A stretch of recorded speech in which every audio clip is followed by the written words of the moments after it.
So, progress the last day or so, it's starting to look like an engine. Head-on, flywheel, exhaust manifold, intake manifold's half. New cap, new rotor, new spark plugs, all new gaskets everywhere.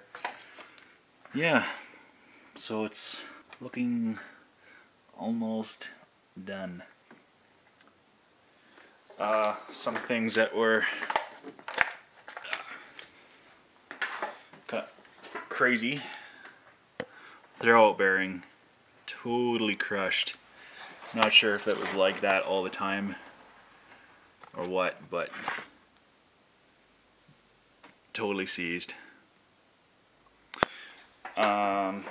Spark plugs, the old engine, pretty abysmal.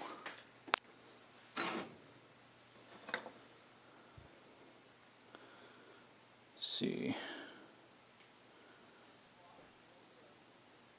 There was one that was just, yeah. When you see that, it's not good. Done. And yeah, so progress. Looks like it's almost done.